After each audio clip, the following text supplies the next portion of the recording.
సరే, America, Russia bomber యుద్ధ విమానాలు ఒకేసారి కూలిపోవడంపై పలు అనుమానాలు వ్యక్తమవుతున్నాయి. దీనిపై మీ వివరణ ఏంటి సార్? ఎస్ అండి. ఇప్పుడు యునైటెడ్ స్టేట్స్ ఆఫ్ అమెరికా చేతిలో బిగ్గెస్ట్ బాంబర్స్ ఉంటాయి అనమాట. చాలా డేంజరస్ బాంబర్స్. అందులో B-52 బాంబర్, B-1 ల్యాన్సర్స్ ఇవన్నీ మనకు తెలుసు అనమాట.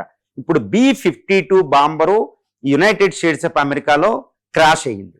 అందులో 8 మంది క్రూ మెంబర్స్, పైలట్, ఈ సహ పైలట్ అందరూ చనిపోవడం జరిగింది.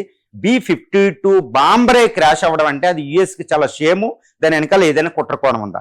కానీ అదే క్షణంలో దాని తర్వాత కొన్ని గంటల లోపే అదే రోజు రష్యాకు సంబంధించిన ఒక భయంకరమైన బాంబరు Tu-22M అనే బాంబర్ కూడా క్రాష్ అయింది సైబీరియాలో.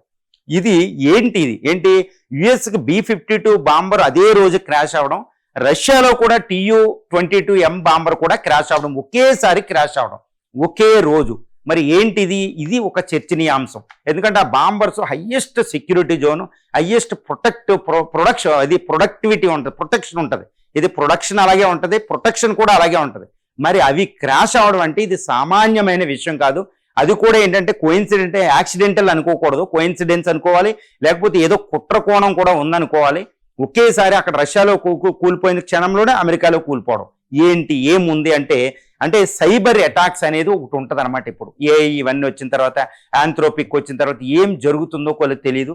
ఇప్పుడు ఒక ఇరాన్ వెళ్ళి అమెరికా విమానాలని, అమెరికా యొక్క సెక్యూరిటీని ఎలా పెనిట్రేట్ చేసిందో చూడండి అక్కడ, ఇది గల్ఫ్ ఏరియాలో, గల్ఫ్ ప్రాంతంలో. సో ఈ విధంగా మనకు చూసినట్టయితే దీని వెనకాల ఏదైనా కుట్ర కోణం ఉందా అనేది మనం చూడాలి, లేకపోతే చైనా ఏదైనా ఇన్వాల్వ్ అయ్యిందా మనం చూడాలి. ఎందుకంటే యుఎస్లో బాంబర్ కోల్పోవడం వెనకాల సైబర్ సెక్యూరిటీ ఏదైనా ఉంటే వెంటనే అమెరికా అదే ఉపయోగించి రష్యా బాంబర్ను కూడా కూల్చేసిందా అనేది మనం చూడాలి. ఏదేమైనప్పటికీ ఇది ఏంటంటే తలలు తొలిసే విషయం. ఇది వెనకాల ఏ కాన్స్పిరసీ థియరీలు ఉంటాయని కాదు, కాకపోతే ఇది చాలా చాలా జాగ్రత్తగా గమనించాలి. ఎందుకంటే ఈ యొక్క B-52 Tu-22M అనే ఒక బాంబర్స్ ప్రపంచంలో అతి భీకరమైన ఆయుధాలు.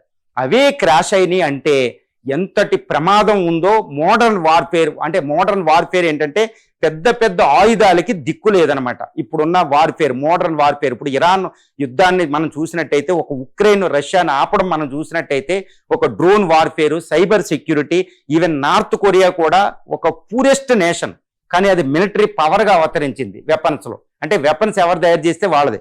కాబట్టి ఈ B-52 Tu-22M బాంబర్స్ పడిపోవడం వెనకాల ఏదైనా కుట్రకోణం ఉందో గమనించాల్సిన అవసరం ఇండియన్ డిఫెన్స్ పాలసీ మేకర్స్ కూడా, ఎక్స్పర్ట్స్ కూడా ఉంది. ఎందుకంటే మన బాంబర్లను కూడా రక్షించుకోవాలి. రీసెంట్గా మన బాంబర్ ఒకటి AN-52 ఒక యుద్ధ విమానం ఒక అస్సాంలో కూలిపోయింది, అది కూడా మనం గమనించాలి. తర్వాత పెద్ద పెద్ద ఫైటర్ జెట్స్ కూడా మన ఇండియాలో కూలిపోయినాయి.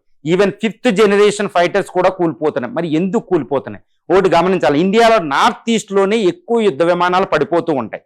ఇది సుఖోయ్ 30 MKI పడిపోయింది, రీసెంట్ AN-32 పడిపోయింది, IL-76 ఒక్కసారి కూలిపోవడం జరిగింది హిమాలయాలు. అంటే చైనా బోర్డర్ దగ్గరలో. మరి దీని వెనకాల ఏదైనా కుట్ర ఉందా? ఇది గమనించాల్సిన విషయం అయితే మనకుంటే దీని మీద అనుమానంగానే చూడాలి.